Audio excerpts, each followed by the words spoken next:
She had learned three things about survival in the palace. Keep your head down, your hands busy, and your name out of every powerful man's mouth. Lena had followed all three rules for 3 years without a single mistake. She had perfected the particular art of existing in rooms without being remembered by them, pouring wine without spilling, trimming lamps before anyone noticed they dimmed, appearing at the exact right moment and vanishing cleanly after. 3 years of that. 3 years of being useful and invisible and safe. Then the head housekeeper appeared at her door before dawn with an apologetic expression and a travel trunk, and told her that the king's usual attendant had fallen ill overnight, and that the royal vessels sailed at sunrise, and that Lena had been chosen because she was efficient and quiet and, the word the housekeeper used was, forgettable. Lena had nodded and begun packing immediately. She had never once considered that forgettable could be a dangerous thing to be.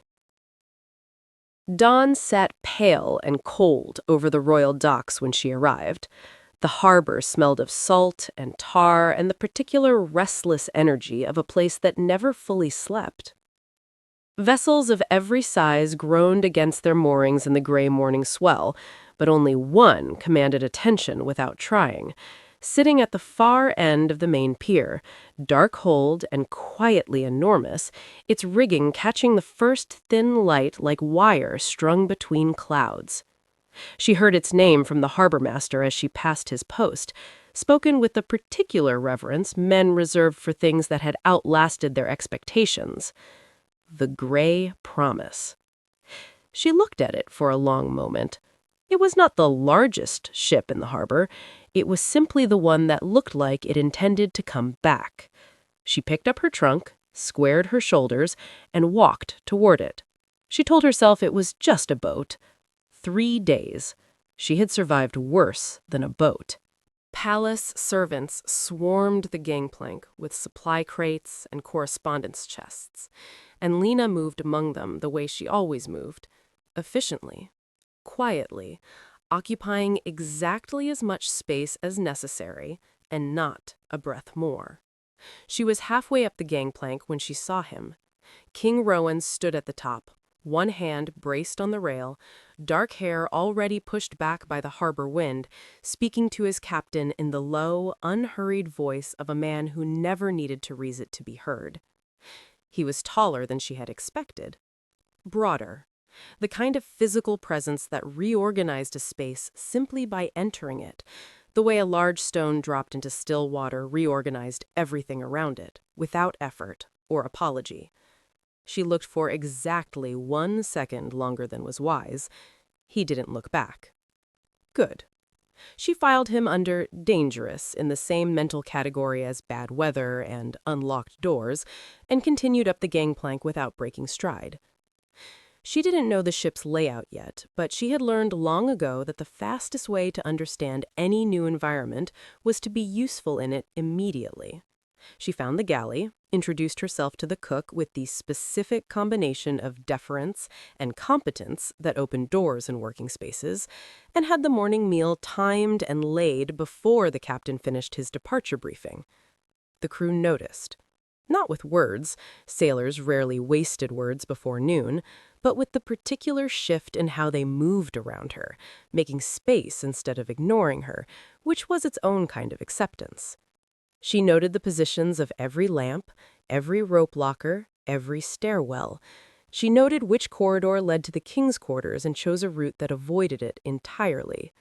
She was building her map of the ship the same way she built her map of every new place, around the exits first, the safe corners second, the dangerous centers last. The Gray Promise cleared the harbor mouth at sunrise, sails filling with the clean morning wind that tasted of open water and the particular freedom of things beginning. The crew worked with quiet efficiency around her, and Lena stood at the galley door and watched the city fall away behind them. The docks shrinking, the palace towers becoming small and then smaller, and then simply part of the skyline, and felt the specific lightness of leaving a place where she had been invisible for so long that invisibility had begun to feel like her actual face. 3 days, she told herself. Serve well, return safely. The ardent sea glittered ahead in the early light, silver and vast, and entirely indifferent to the small human drama of a maid on a king's ship who had absolutely no intention of becoming interesting to anyone. She went back inside to check the breakfast timing. Behind her, the city disappeared entirely. The sea said nothing. It was patient. She had a system for the meals. Preparation time to the ship's rhythm, service quiet and precise, withdrawal immediate. She had run the same system in the palace for 3 years, and it had never failed her. What she had not accounted for was the ship being small enough that the king's cabin and the galley shared a corridor, which meant that every meal run required passing his door, and his door was frequently not inside it. He moved through the gray promise the way he had stood at the gangplank, as though the space had been designed around him and he was simply using it as intended. She encountered him twice before noon without meaning to. Both times she pressed herself against the corridor wall, and he passed without glancing at her. Both times she stood very still afterward and reminded herself that this was exactly right. This was the goal. This was working perfectly. She believed this completely and without reservation. The afternoon brought rougher swells and a following wind that made the deck lively underfoot. Lena spent it in the galley mostly, prepping the evening meal with the cook, a broad, quiet man named Harriet, who communicated primarily through the angle of his eyebrows, and had taken to her with the unsentimental approval of someone who simply wanted things done correctly and was pleased to find they would be. She was chopping root vegetables when the ship lurched sideways on a crosswell, hard enough to send a pot sliding off the counter. She caught it. Harriet raised both eyebrows, his version of impressed, and went back to work. Outside, she could hear the crew adjusting sails, the captain calling orders, the creak and groan of a well-made ship handling weather without complaint. She liked the sounds. They were comprehensible in a way that palace sounds never were. The ship made noise when it was working and went quiet when it was at peace, and never made you guess which was which. He appeared on deck at dusk. She knew it because she heard the crew's posture change, that subtle collective adjustment of people in the presence of authority they respected rather than merely obeyed, a different sound entirely from the sharp attention of fear. She was at the galley hatch with the evening wine, and she told herself she would leave it on the deck table and go back below immediately. She told herself this was simple. She told herself she had done harder things than leave a cup on a table and walk away from it. She crossed the deck with the cup, and Rowan was at the bow with his back to her, and she set the cup on the rail beside him and was already turning to leave when he spoke. Not loudly, not commanding, simply present in the particular way his voice was present, taking up space in the air the way his body took up space in a room. "You've been on open water before." She stopped. She should not have stopped. Stopping was the opposite of the invisible retreat she had been executing perfectly for 3 years, and she knew it even as her feet refused to complete the motion. She turned back halfway, not fully, preserving the fraction of professional distance that remained available to her. He had turned from the rail. He was looking at her with the complete and unhurried attention of a man unaccustomed to things escaping his notice, and she understood in that moment why his counsel did whatever he told them to. Not from fear, from the simple, overwhelming reasonableness of being seen that clearly by someone who clearly gave a damn what they found. She should have said, "Yes, Your Majesty," and looked at the deck. Instead, because the sea at dusk did something strange to careful people, something that loosened the careful joints of carefully constructed selves. She answered him honestly. Since I was 4. My father was a fisherman. The door neither of them meant to open was already open. She felt the draft of it on her skin. Was, he said, quietly, not a question. She met his eyes for a moment longer than was wise. The sea kept him. When I was 12. The silence that followed was different from palace silences, which were always full of things unsaid for strategic reasons. This one was full of something being received. He looked at her the way people looked when they were actually listening, rather than preparing their response, and she felt it like pressure, gentle, specific, the sensation of being taken seriously by someone whose opinion of you had no right to matter and was beginning to matter anyway. I'm sorry, he said. 3 syllables, no ornament, and it landed with the full weight of someone who meant it entirely. She looked at the darkening water and told herself the warmth climbing her throat was the wind. She told herself the conversation was over. She told herself to go below. Then his hand shifted on the rail for one fraction of a second. His knuckles went white, and she filed it under impossible, and said good night and went below. And the sea watched her go with the patience of something that already knew how the story ended. She lay awake longer than she should have. The gray promise moved beneath her with the slow, deliberate rhythm of a ship that knew its business. A cradle motion almost, nothing like the sharp, unpredictable pitching of the fishing boat she had grown up on.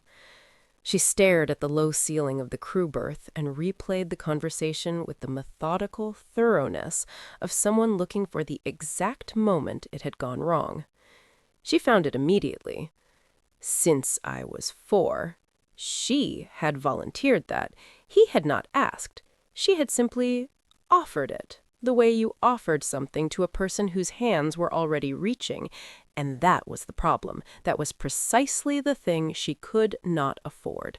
The instinct that his attention was a safe place to put things. She knew better. She had always known better. Powerful men's attention was not safety. It was the specific kind of danger that arrived looking like something else entirely. She closed her eyes. She listed the deckhands by name and face until she fell asleep. She did not think about white knuckles.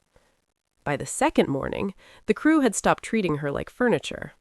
It started with the bosun, a compact, weathered man named Gil, whose face had been rearranged by decades of salt wind into something that looked perpetually skeptical, but wasn't.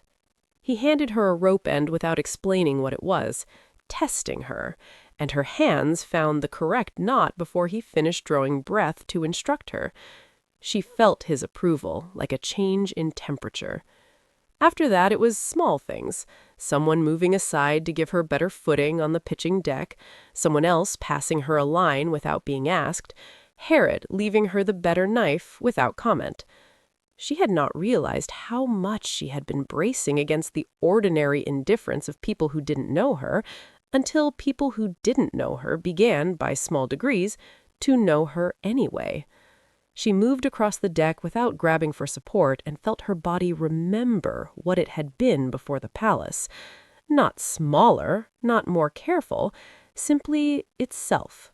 She had not felt simply itself in a very long time. She laughed at Gil's terrible jokes. She couldn't help it. They were structurally awful. The punchlines arriving late and sideways in a way that was somehow funnier than a good joke would have been. And she laughed with the specific, unguarded quality of someone surprised out of their own defenses. She was laughing at one of them, hand pressed to her mouth too late to stop it, when she looked up and found Rowan on the upper deck. He was looking at her with an expression his counsel would not have recognized. Not study, not assessment, something quieter than either. Something that had more in common with the way people looked at things they were not yet ready to name. She looked away immediately. The laugh died in her throat, and she went back to the rope she was holding and told herself very firmly that kings looked at things all the time, and it meant nothing. Gil made another terrible joke. This time she only smiled carefully and kept her eyes on the water. She was checking the port side rigging that afternoon when she found it. A length of rope, one of the secondary stay lines, not load-bearing in calm weather but critical in a storm. That felt wrong under her fingers. Not frayed, not worn, something more deliberate than that. She ran her thumb along the inner braid and found the splice point, where the rope's core had been partially separated and then twisted back together, the outer sheath intact and deceptive. In a calm sea, it would hold. Under serious strain, the kind a real storm produced, it would give cleanly, quickly, at exactly the wrong moment. She stood with it in her hands for a long moment. Ships were old, ropes wore in strange ways, splices failed sometimes from simple use and age. She looked at the cut, because it was a cut, she could see it now, a single precise incision through the core before the rebraid, and told herself she was looking for problems that weren't there. She reported it to Gil as a worn line and watched him replace it without ceremony. She did not say what she thought she had seen. She went back to work and didn't think about it again, or tried not to. He found her at the bow that evening. Her hands were already moving through the rigging, braiding her father's charm, 3 specific knots in their particular sequence. First, the warding hitch, 2 loops crossed and pulled tight, which her father said told the sea you knew it was listening. Then the fisherman's cross, so old no one remembered who invented it, which meant, I have people worth coming back to.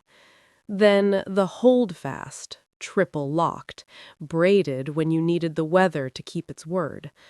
Her fingers moved through all 3 without instruction, the way they always did near open water. A prayer her hands remembered even when the rest of her forgot how to pray. She heard his footsteps and did not startle, which told her more about the current state of her defenses than she wanted to know. She kept her hands moving and waited to find out what a king said when he found a maid braiding rope charms at dusk. What he said was, "What is that?" And his voice was simply curious. No edge, no performance, just a man who wanted to know. "A weather charm," she said. 3 knots, my father taught me. The warding hitch, the fisherman's cross, the holdfast. He said the sea respected people who learned its language before asking it for favors. Rowan leaned against the rail beside her, not at a polite distance, but simply beside her, the way people stood when they had decided that the space between them was unnecessary, and looked at the charm taking shape in her hands. Does it work? She kept her eyes on the knots. Not the last time, but I keep making it anyway. She felt him consider this, not dismissing it, not offering comfort, simply holding it, giving it the full weight of his attention the way he gave everything the full weight of his attention. It was the most disarming thing about him, she was discovering. Not his size, not his authority, not the physical fact of him that made rooms rearrange themselves. The way he listened, as though whatever you said was worth hearing completely before he decided what to do with it. My mother sang to the sea, he said, every voyage. She said it was rude to cross something that vast without acknowledging it. Lena's hands slowed on the knots. Did it work? She died in her bed at 83. A pause. So, possibly. The laugh caught her entirely off guard. Unguarded, warm, gone almost immediately into the wind. But not before he heard it. She felt the shift in him, subtle and immediate, the way a compass needle shifted when something magnetic moved nearby. She went back to the charm with unnecessary focus. The last knot, the holdfast, took longer than it should have. She was acutely aware of his arm 3 inches from hers on the rail. She was acutely aware that she had laughed in front of him, and he was looking at her the way he had looked from the upper deck that morning, and she had not looked away fast enough this time. The holdfast pulled tight. She should have gone below. Instead, she heard herself ask about his mother, and he answered, and the conversation continued into the dark. She told him more than she meant to. The gray morning her father hadn't come back, the dock, the waiting, the specific quality of grief that arrived not as a wave but as a slow replacement, the world gradually becoming a place he wasn't in, piece by piece, until it was complete. She told the part she had never said aloud, that she had been on the dock that morning, had felt the pressure drop in her chest, had seen the clouds building wrong on the horizon, and had said nothing, because she was 12 and who listened to 12-year-olds about weather? Her father had sailed out anyway. The storm was already waiting for him. She had learned to swim the following week. She had not stopped since. Rowan listened without interrupting, without the small, performative sounds people made to signal they were paying attention. He simply was paying attention, entirely and without remainder, and when she finished speaking, the silence felt like a room that had been properly entered, rather than one she'd stumbled into by accident. He gave her something in return, small, private, offered with the careful deliberateness of someone who had never handed it to anyone and was discovering, in the act of offering, that it was survivable. She filed it away and didn't press for more. The wind shifted slightly. She registered it automatically, her father's training, and the charm was finished in her hands, 3 knots tight and true against the rigging. She should have gone below.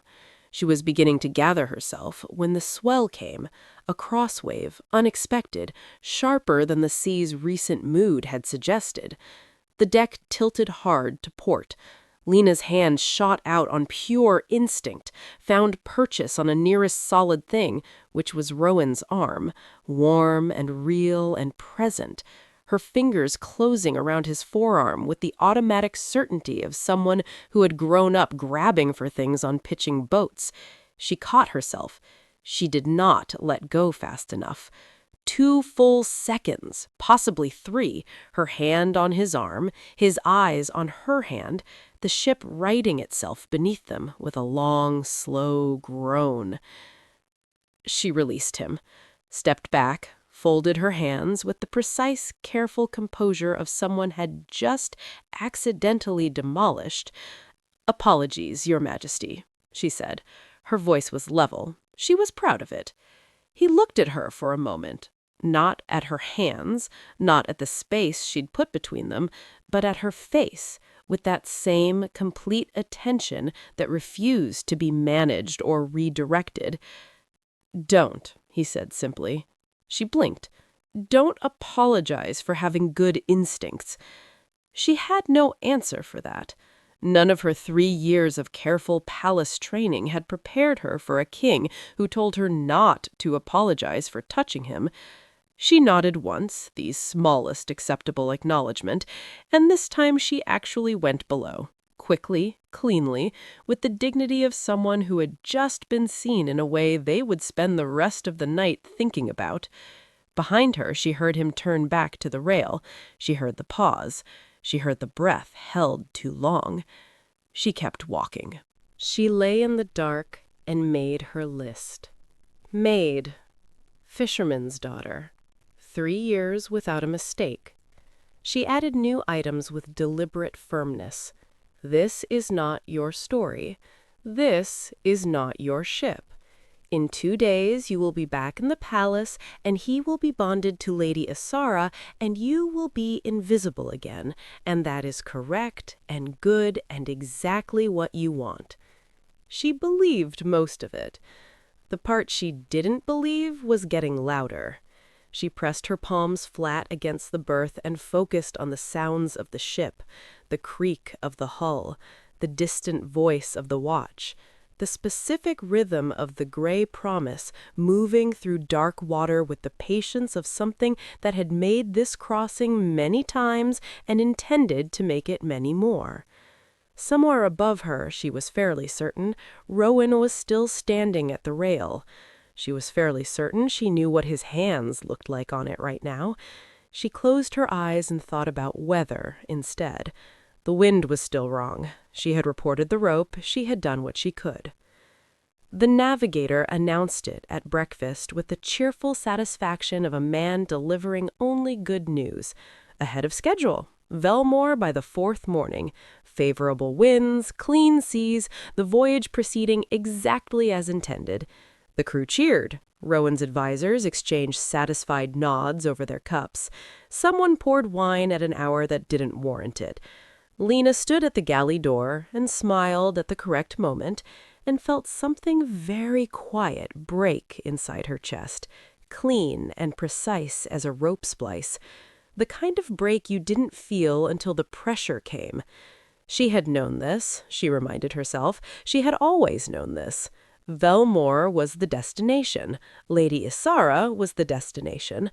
Everything that had happened on the ship in the last 2 days was simply weather, passing weather, the kind that felt significant while it was happening and meant nothing when the sky cleared.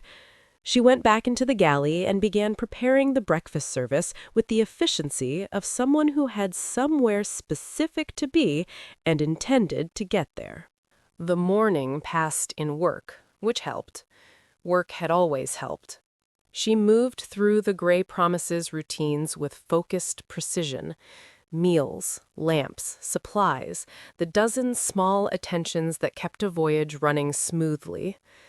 Gil stopped her mid-morning to show her a knot she didn't know, and she learned it quickly, and he raised both eyebrows in his version of genuine admiration. She filed that away as a good thing, something solid and real and uncomplicated. This was what she was good at. This was what she was for. Not conversations at the bow in the dark. Not a hand on a forearm that stayed too long. Not the particular quality of someone's attention that made you feel, for the first time in years, like being seen might not automatically mean being endangered. She replaced a lamp wick, retimed the midday meal, checked 3 rope sections that had nothing wrong with them. The tampered splice she'd reported to Gil was already replaced. She tried to stop thinking about it. She mostly succeeded. Dinner was formal. Rowan sat at the head of the narrow table, his chief advisor to his left, charts and correspondence spread among the dishes.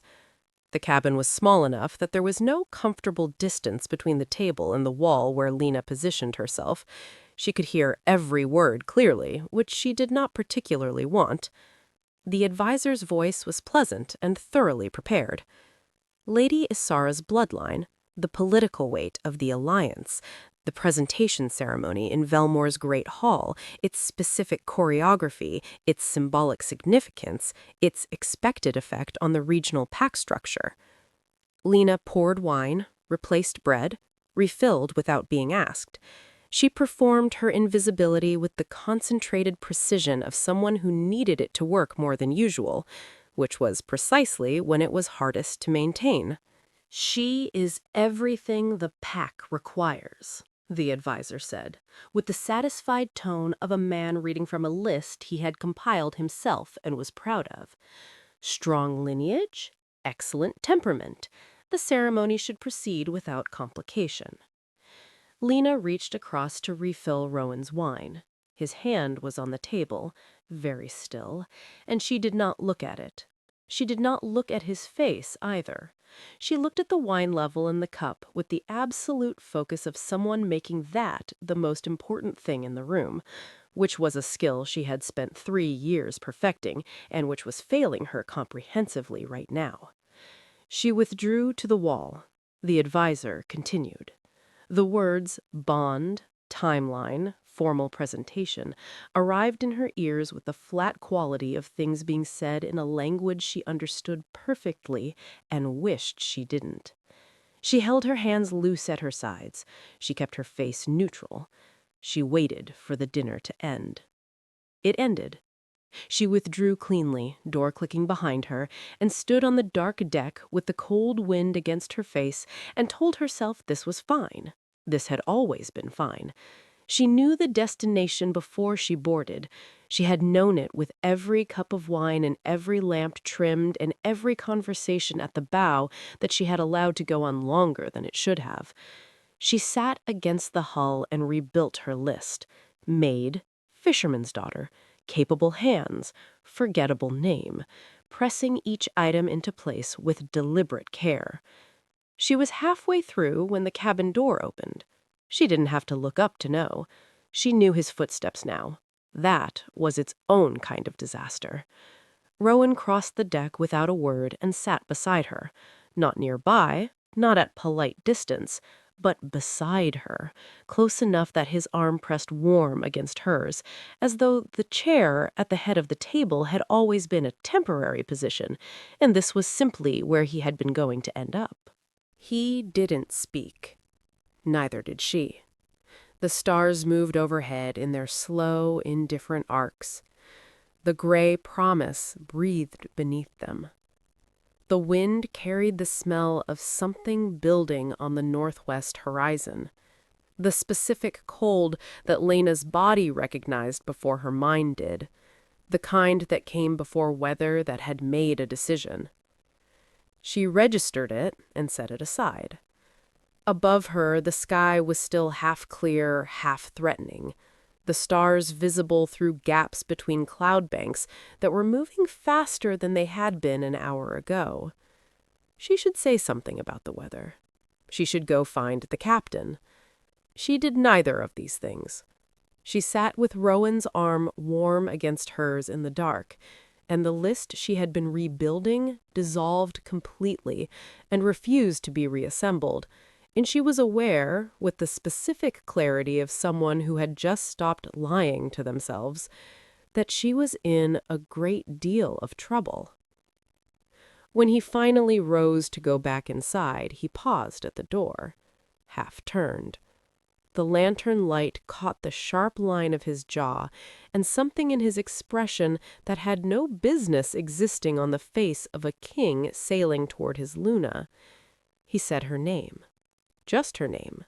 Nothing before it, nothing after, no title or instruction attached. Simply her name in his mouth, as though he was confirming to himself that he knew it, that he had it right, that he intended to keep having it right regardless of what came next.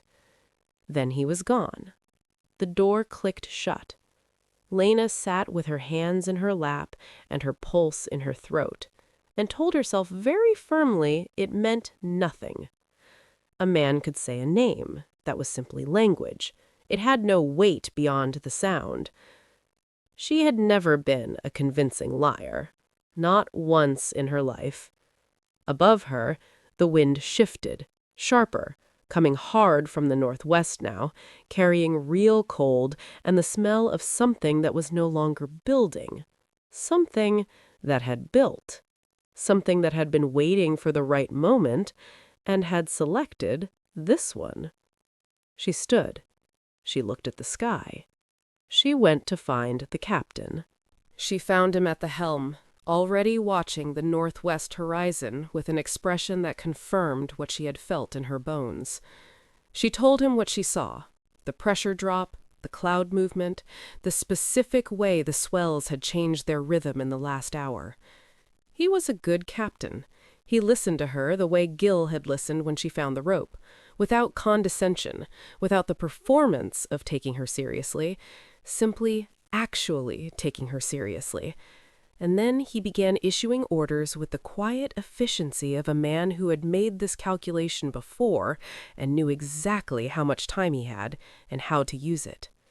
Lena helped where she could, securing loose items in the galley, checking the hatches, coiling lines that needed to be accessible quickly. She worked with the focused calm of her father's training. Do what you can see to do. Don't waste breath on what you can't. By the time she came back on deck, the first serious rain had started, cold and horizontal, and the sky to the northwest had gone completely black. It wasn't enough.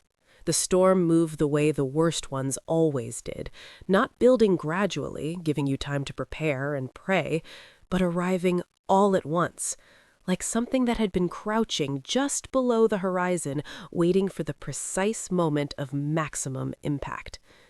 1 hour of rough weather, manageable and loud.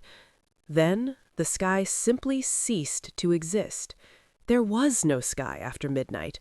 There was only water, above, below, and everywhere between, crashing the deck in walls of black freezing weight, tearing at rigging with the focused malice of something that had been patient for a long time, and was finished being patient now. The crew was excellent. They moved through chaos with the practiced efficiency of people who had trained for exactly this and trusted their training. Lena moved with them too, doing every useful thing her body remembered from years of learning what the sea required of people who wanted to survive it. She hauled lines when hands were needed. She braced cargo. She kept her footing on a deck that kept trying to remove it. She should have gone below. No one needed a maid in weather like this. Her job was to be invisible and useful in calm and absent in crisis. And she knew this. She had always known this. And she could not make her feet move away from him. Rowan commanded from the storm's center like he had been built for it. His voice cut through the wind with a steadiness that had no right to exist in conditions like these, and she could see the crew drawing something from it, not just orders, but the specific reassurance of a leader who was afraid of the right things and none of the wrong ones, who calculated rather than panicked, who gave chaos back as order through sheer trained will. She watched him and felt something tear open in her chest that she had absolutely no time to examine. She watched the waves instead. She watched the way they were building. She saw it on the port side, a wave different from the others, not the frantic chop of storm water, but something massive and deliberate, rising from deep below the surface, dark green at its base, turning black at its crest, taller than anything that had come before it. The kind her father called a decider, because when it came, it decided things. She saw the port bow railing, the bracket, the same section of rail she had stood beside with Rowan 2 evenings ago watching the sun go down, was straining visibly, one bolt already gone, the metal warped outward from previous impacts, holding on rust and memory. She saw Rowan. He was looking up at the rigging, tracking a torn line, moving toward the compromised rail, without seeing what she could see. One step, another, the waves still building, the bracket still straining, everything in her firing at once. She opened her mouth. His name came out of her like something she had been holding back for 3 days, stripped of every careful layer she had constructed around it, raw and full and completely without title, the name of a person, not a king, the name of someone she was terrified of losing. Roan! The wave hit. It was not like any sound she had a word for, not a crash or a roar, but something below language, something felt in the back teeth and the base of the spine, a concussive wall of force that picked the world up and rearranged it without asking permission. The bracket gave with a sound like a gunshot, and then he was gone. The space where he had been standing was dark water and swinging metal, and her own voice still hanging in the soaking air like it hadn't yet received the information. One suspended second where the whole storm seemed to pause. Then she was at the rail and over it. She didn't decide. She simply went. The water hit her like a wall, black and shockingly cold, driving the air from her lungs and replacing it with electricity, with the specific animal terror of a body that did not want to be here and was making that extremely clear. The Ardent Sea closed over her head without ceremony. For one terrible second, there was nothing but black in every direction, and no way to determine which way was up. Then her body remembered. Her father's voice in her hands, in her legs, in the muscle memory of 100 cold water mornings before school, before grief, before the palace. She kicked. She surfaced. She dragged one burning breath into her lungs and screamed into the wind. "He can't swim! Someone throw the line! He cannot swim!" She saw the crew frozen on the rail, stunned into disbelief. She had no time to manage. She hurled herself back under. She had to find him before they recovered enough to help. She had to find him now. She found him by sound, not his voice. He wasn't calling for help, and this told her everything she needed to know about how long and how completely he had kept the secret, about how deep the shame of it was buried, that even now, drowning, he would not call out. She found him by the water around him, the specific, violent thrashing of a powerful man fighting an element he had never once been taught to read, burning through the last of his strength, doing every wrong thing because no one had ever shown him the right ones. She came up behind him and wrapped herself around him before he knew she was there. His elbow caught her jaw. His weight drove her under. He was enormous and terrified and operating on pure drowning instinct. And for 5 seconds, that lasted longer than 5 seconds, she was genuinely not certain she could hold him. She held him. She locked her arm across his chest and pulled his ear to her mouth and said it the only way she knew how. "Stop, Roan, stop. I have you. Stop fighting me, and I have you." Not shouted, not commanded, spoken with the specific low certainty of someone who had been in bad water before and knew exactly what a drowning person needed to hear. Not volume, not panic, just presence. Just, "I have you," repeated until it became more real than the water. He went still, not calm, still. The particular terrifying stillness of a man making a choice so far outside his nature that his entire body had gone quiet from the shock of making it. He was shaking violently, lungs working in great, desperate pulls, and he went still, trusted her with his weight, his secret, his life, and Lena hauled. The sea said no. She hauled again. Her arms screamed. Her grip was slipping, fingers losing the specific battle of numb hands against cold water, and she thought of her father briefly.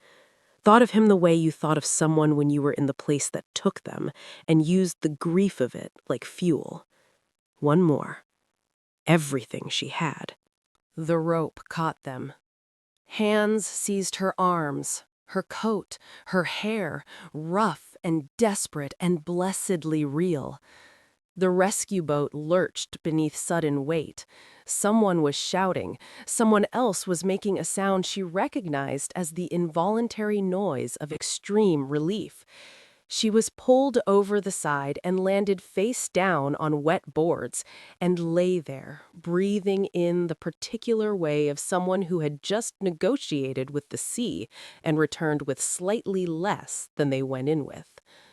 Beside her, Rowan lay on his back. His chest heaved in great ragged pulls. His hands lay open at his sides, palms up, fingers loose, all the fight gone out of them, and she looked at those open hands and felt something in her throat close completely. The crew was around him instantly, a wall of bodies and voices, advisors and guards, everyone urgent and overlapping. She was already fading into the background the way she always did, already becoming furniture again. Then he turned his head. Through the wall of bodies and the driving rain and the noise of a ship fighting to stay whole, he found her face. Directly, immediately. The way you found the one fixed point in a spinning world, not by searching, but by simply knowing where it was. He said her name. Not the maid, not girl, not the careless you of a man who had never needed to learn it. Her name, her actual name, both syllables, in a voice wrecked by salt water, and something older and rawer than that, something that had nothing to do with drowning and everything to do with 3 days of conversations in the dark. He said it like he was done pretending it wasn't the most important word currently in his possession. Lena lay on the boards and shook and looked back at him and felt the last carefully built wall inside her chest develop a crack so deep she could feel the cold air coming through it.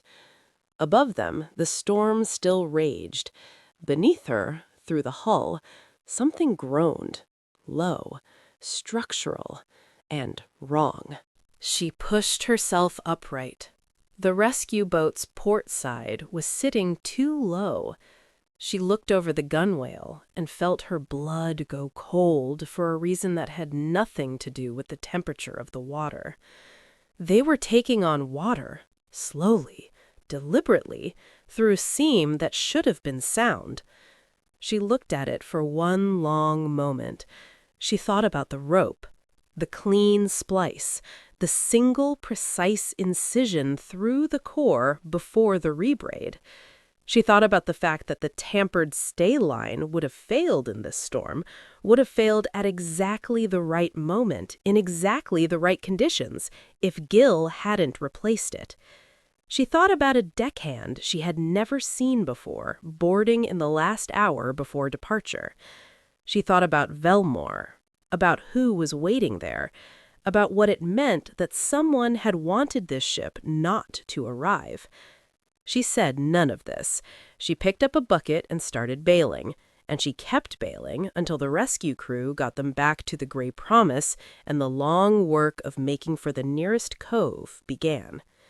They made the cove by dawn.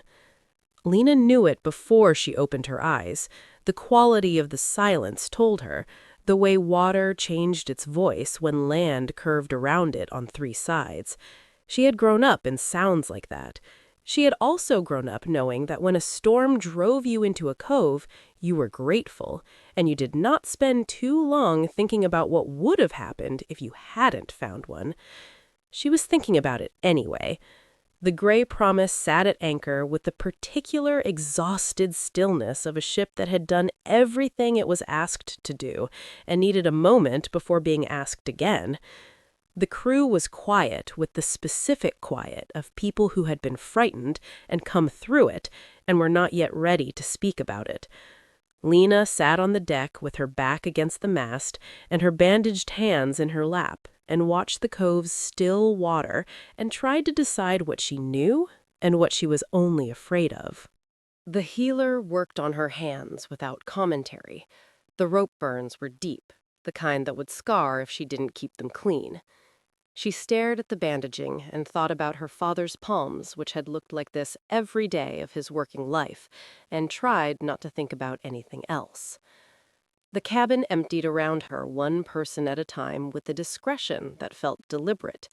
The healer gathering his kit with the haste of a man quietly dismissed, the guard stepping out with sudden business elsewhere, the advisor simply gone, until the door clicked shut and it was only the 2 of them and the sound of the cove and a single candle burning between them on the low table.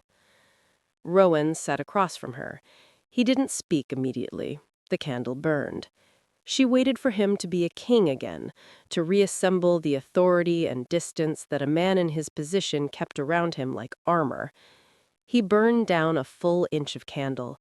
Then he said her name, her full name, both parts of it, which meant he had asked someone, which meant he had wanted it before any of this happened, before the storm, before the water, before she had gone over the rail without drawing breath. He had been carrying both parts of her name for reasons she was not yet ready to examine, and he said it now like he was setting something down that he had been holding for 3 days and was done pretending wasn't heavy. Then he said, I was 7. There was a river behind the summer estate. I went in after a dog that had fallen from the bank. Lena went completely still. The current took me under and held me there. his voice level in the way of someone discovering, word by word, that the saying of it was survivable, long enough to understand that it wasn't going to let me up, long enough to stop being frightened the ordinary way and start being frightened in a way that didn't go away. "Someone pulled me out," he said. "A stable hand. He never told anyone because I asked him not to, and because he understood what it would mean if he did." He looked at his hands on the table, the same hands she had pinned to his chest in the black water, the hands that had gone still when she told them to. An alpha who cannot cross deep water is an alpha whose enemies know exactly where to find his edge. The silence after that had the specific texture of something that had never been said aloud before. Lena understood, with complete clarity, that she was the only living person who had heard it.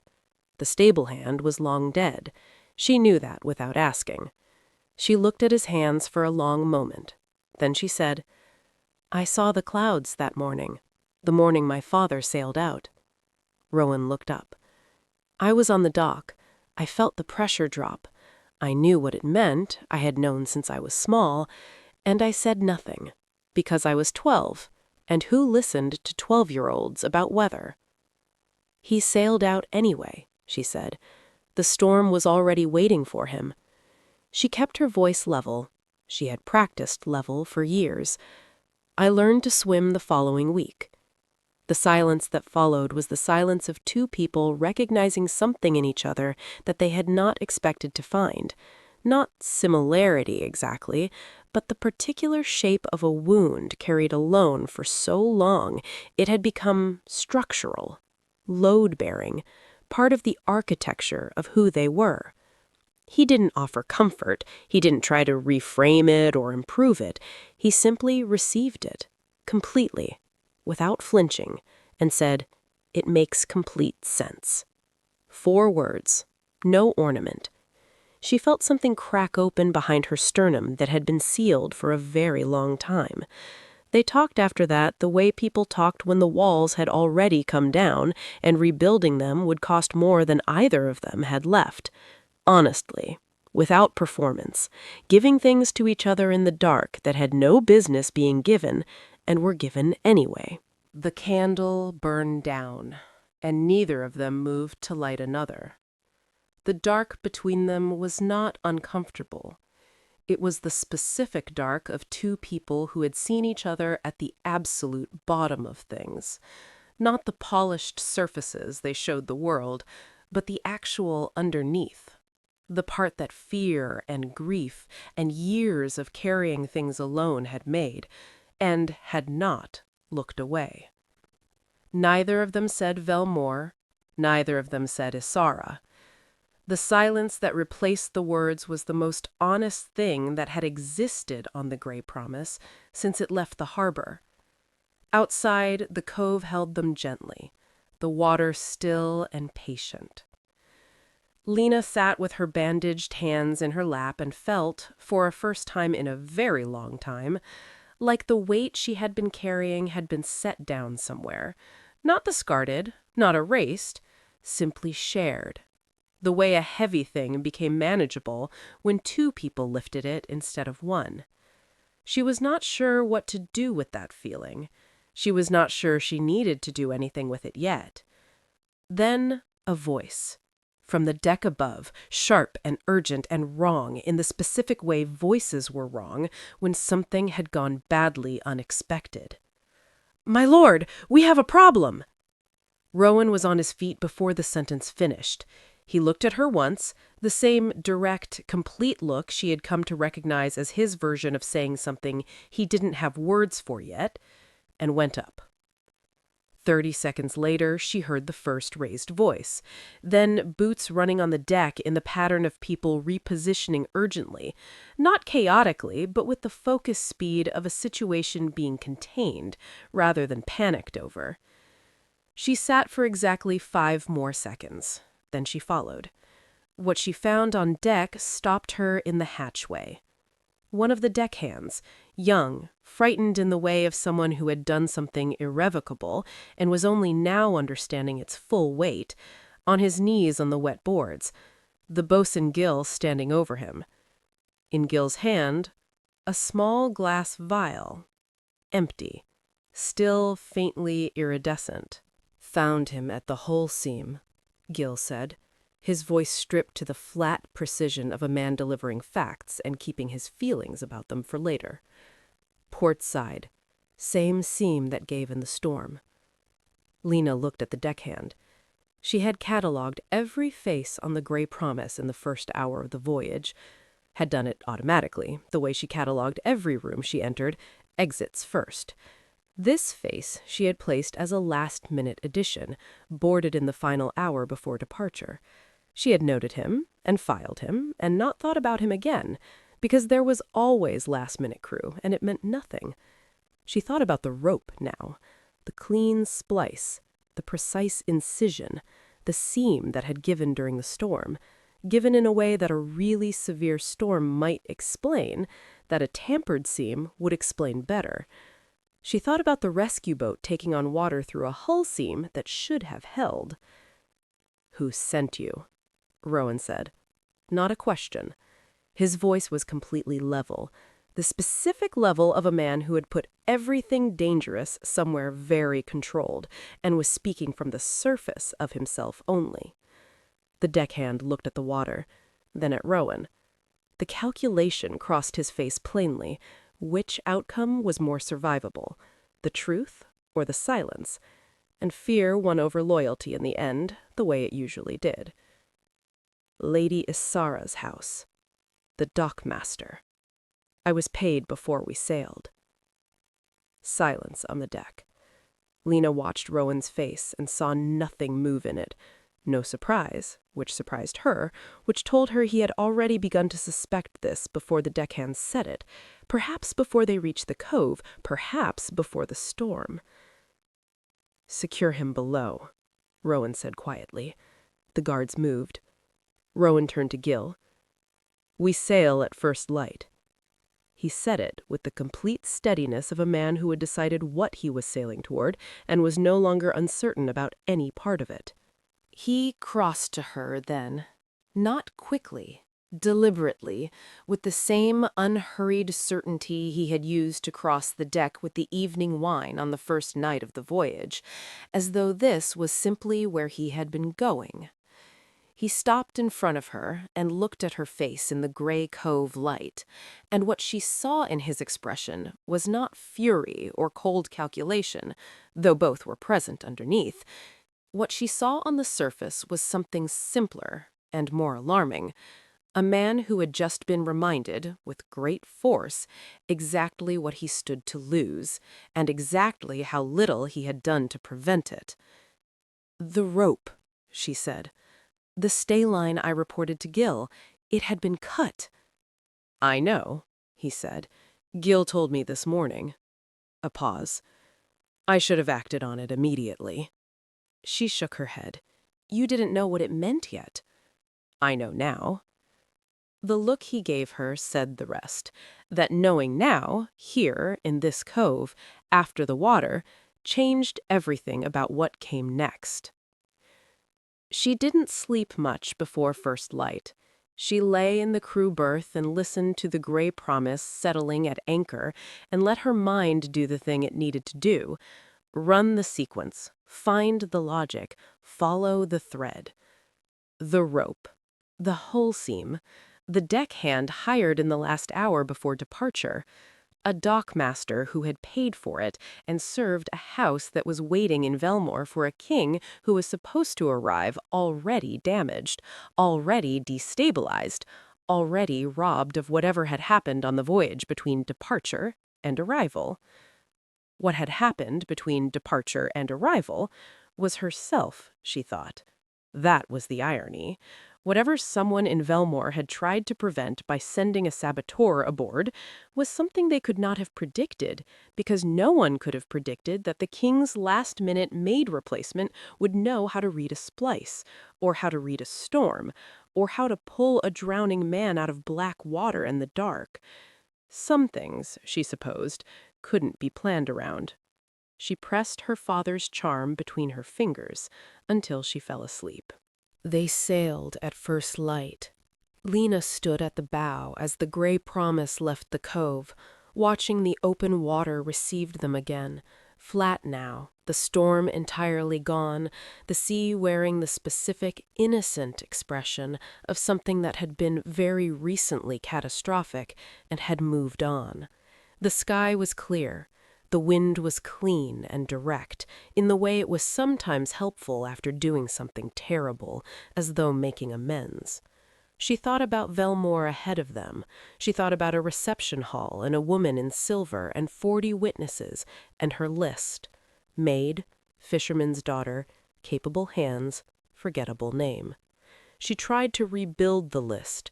The holdfast knot in the charm on her wrist pressed against her pulse, and she thought about what it meant. I have people worth coming back to. And the list dissolved again before she finished the first item. She stood at the bow and watched the horizon and said nothing to anyone, and was, for the length of the crossing, simply herself. No wall, no architecture, just the sea ahead and the ship beneath her feet, and 3 days of something she didn't yet have a name for sitting warm and permanent in her chest. Roan found her there before the harbor came into view.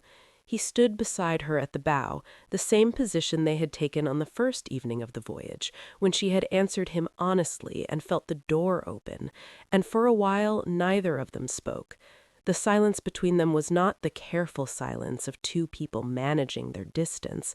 It was the other kind, the kind that happened after everything had been said that needed saying, and the quiet was simply what was left, companionable and real, and not in need of filling. She could see the first smudge of the Velmore coastline on the horizon. She watched it take shape. Cliffs first, then the harbor towers, then the spread of the city climbing the hillside behind the docks, banners already visible from this distance. Someone had been watching for them. "Whatever happens in that hall," he said, "I want you to know that this voyage—" He stopped, started again. "I want you to know that you are not invisible to me, whatever else you decide about any of this." She didn't answer immediately. The harbor was closer now, the detail resolving, the dock crowds, the official party, the specific glint of something silver near the front of the gathering that she thought was a dress and then confirmed was a dress. Lady Isara, waiting where she had always been going to be waiting, exactly as described, exactly intended. Lena looked at her from this distance and felt not what she had expected to feel, not the clean, sharp pain of something lost, but something more complicated, the specific weight of a story that was not finished, that had not, perhaps, reached its destination in the direction anyone had originally planned. She looked at her bandaged hands, at the cord bracelet on her wrist, the 3 knots her father had taught her, worn now instead of given, pressed against her pulse like a reminder. She had made it for the sea. The sea had done something with it that she hadn't anticipated. She supposed that was the nature of charms. You offered them honestly, and then the sea decided what to do with the honesty. Velmore was everything the voyage was supposed to be for. Banners in royal colors snapping in the harbor wind, a dock lined with dignitaries in their best wool, a crowd with the specific hunger of people wanting to witness something historic. And at the center of it, Lady Isara. Lena saw her clearly as the gray promise came to dock and understood without complication why 2 kingdoms had agreed on her. She was composed in the way that very few people managed, not effortful stillness, but genuine, settled grace, the kind belonging to a woman who had always known exactly who she was. Silver dress, dark hair pinned perfectly, a smile warm and real and directed at Rowan, and 3 steps behind her left shoulder, a dockmaster with hired man's eyes, who had not yet realized that the man he had hired was currently secured in the Gray Promise's hold and had already said his name. Rowan saw him. She knew it from the way Rowan descended the gangplank, smooth, unhurried, revealing nothing, and said something low and quiet to his captain without breaking stride. Two guards peeled away silently. The dockmaster was gone from the pier before the formal greetings had finished. Clean, precise. The work of a man who had decided something would be handled and was handling it. Isara noticed. Her eyes tracked the quiet removal with a flicker, confusion, then dawning comprehension, then a careful recalibration of her composure that was visible only because Elena was watching closely from the edge of the dock party, doing what she always did, reading the room from the margins. Isara's expression when she looked at Rowan after that was different. Not cold, not guilty, something harder to name. The expression of a woman reassessing something she had decided before she had all the information, trying to determine what the new information changed and what it didn't. Lena filed herself onto the dock with the ship's staff and became furniture. She was very good at it. She deployed every technique she owned, eyes down, shoulders neutral, hands folded, the specific quality of stillness that made her part of the background rather than an element of it. By the time the procession moved from dock to reception hall, she had successfully reduced herself to a maid-shaped absence in the corner of every room. She almost believed it herself. The reception hall was warm and bright and deliberately celebratory. Torches blazing, wine flowing, the assembled nobility performing their delight with the thoroughness of people who'd been rehearsing. Rowan moved through it with the smooth ease of a man trained since birth for exactly this role. Lena stood against the far wall. She watched Isara move beside him. She watched the room arrange itself around them both. She felt the thing in her chest go very quiet in the way things went quiet when they had finished making noise. And she thought, this is what correct looks like. This is what it is supposed to be. And almost managed to mean it.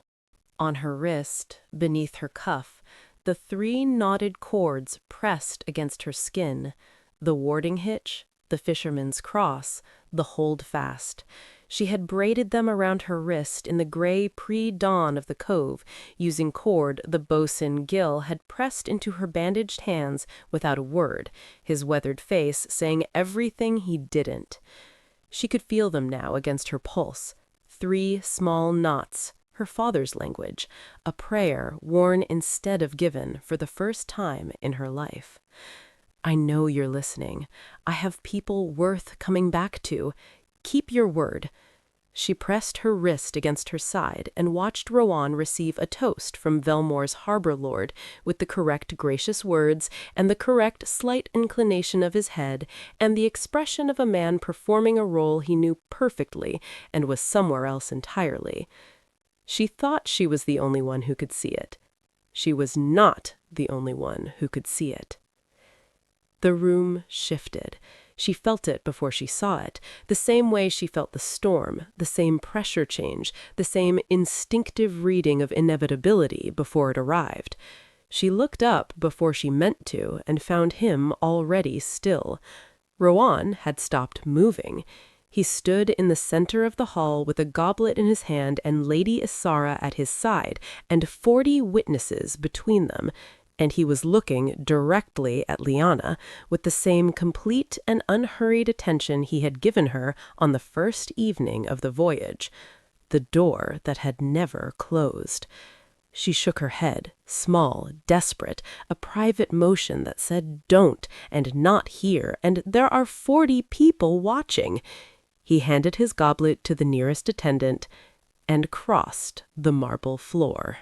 The room noticed 40 people tracking the Alpha King's movement and finding, with various degrees of confusion and comprehension, that it ended at a maid standing against the far wall with bandaged hands and her chin, finally, unavoidably, up.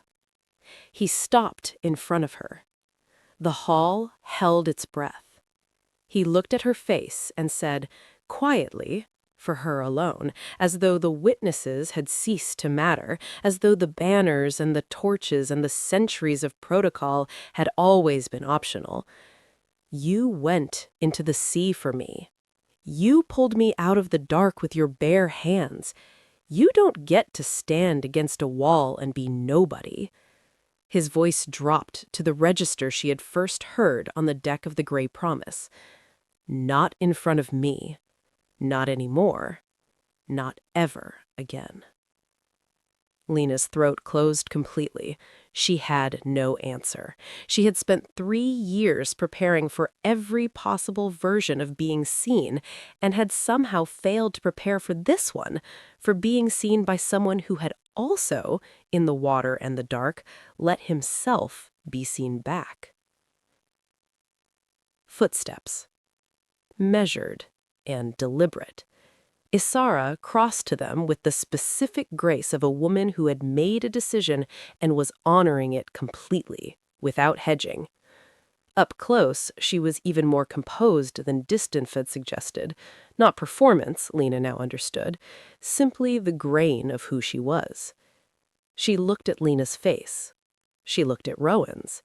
She looked briefly at the knotted cord bracelet visible below Lena's cuff.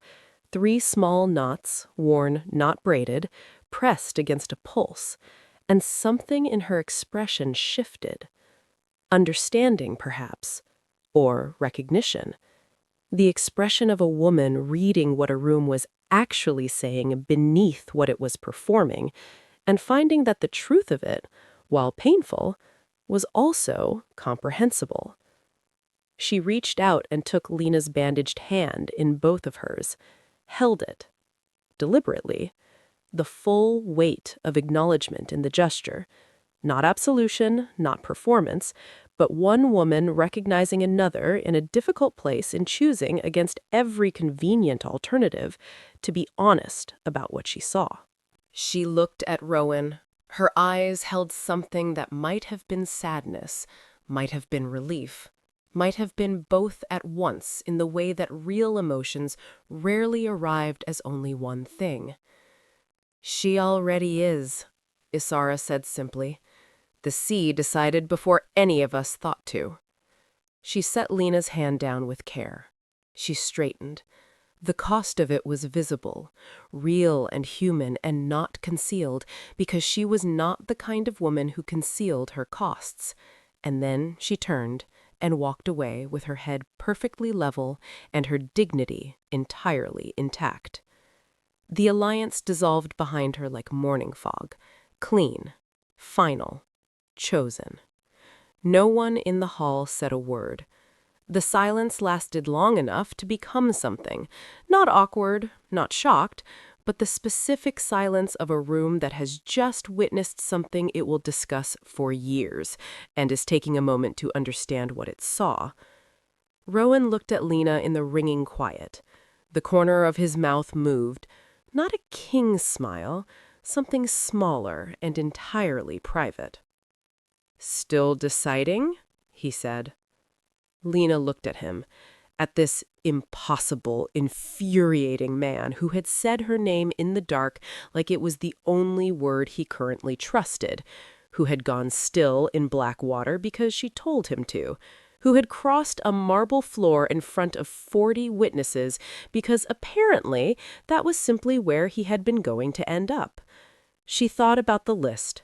Maid, fisherman's daughter, capable hands, forgettable name, and how completely and finally it had failed to hold.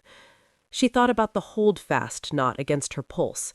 She thought about her father, who had taught her 3 things about the sea: that it was always listening, that it respected honesty, and that when you made a charm from those beliefs and sent it out into the water, you accepted that the sea would do what it wanted with your offering. She had made her charm. She had gone into the water. The sea had done what it wanted. "No," she said, and meant it entirely. 3 months later. Dawn on the royal docks. The Ardent Sea lying flat and silver in the early light. patient and unhurried, wearing the specific innocence of something that had been recently catastrophic and had long since moved on. The gray Promise sat at her moorings, freshly repaired, her damaged hull seams sealed with new timber, slightly lighter than the old wood around it, visible if you knew where to look, invisible if you didn't. A scar the ship wore without apology, which seemed right. Lena stood on the dock in the pale morning, not yet aboard, watching the light change on the water. Her travel trunk sat beside her feet, lighter than it had been 3 months ago, which was strange, because she had more now than she had then. More of everything. She supposed that was how it worked. When you stopped packing for invisibility, you needed less to carry. The knotted cord bracelet was on her wrist where it always was now. Her father's 3 knots, worn every day since the cove, pressed against her pulse in the morning light. She heard his footsteps on the gangplank and didn't turn yet. She had learned his footsteps on the Gray Promise and had not unlearned them since. She listened to him cross the dock and come to stand beside her, close enough that their arms touched, which was where he always was now, which was something she had stopped being surprised by and started simply being grateful for, which felt like the largest change of all. He didn't speak immediately. They both looked at the water. The harbor was quiet at this hour. A few early gulls, the creak of lines, the distant voice of a dockhand somewhere out of sight. The Gray Promise rocked gently at her mooring, dark hull catching the early light along the repaired seam. Lena looked at the ship and felt, as she always did when she looked at it now, the specific, complicated gratitude of someone who had been in the place that changed their life and come back from it with both the change and themselves intact. Roan reached out without looking and took her hand. She let him, without hesitation, without the half-second of deciding whether she was allowed, simply let him. The way you let someone hold something that was already theirs. His hands were loose on hers, knuckles the ordinary color of a man at peace with where he was standing. He looked at the water with the eyes of someone who had stopped fearing the thing in front of them, without pretending the fear had never existed. "It doesn't own me anymore," he said quietly. Lena looked at the sea, then at him. "No," she said, "it doesn't." She wasn't only talking about the water, and he knew it, and the knowing was in his face plainly. No armor, no management, simply Roan at a ship's rail in the early light, completely and unhurriedly himself. The sea glittered ahead of them, silver and vast and deeply satisfied. It had carried them out. It had done what it came to do. Now it lay in the morning light and said nothing at all. It had already said everything. She had spent 3 years learning to be invisible. It took the sea exactly 3 days to decide that was everybody's problem but hers.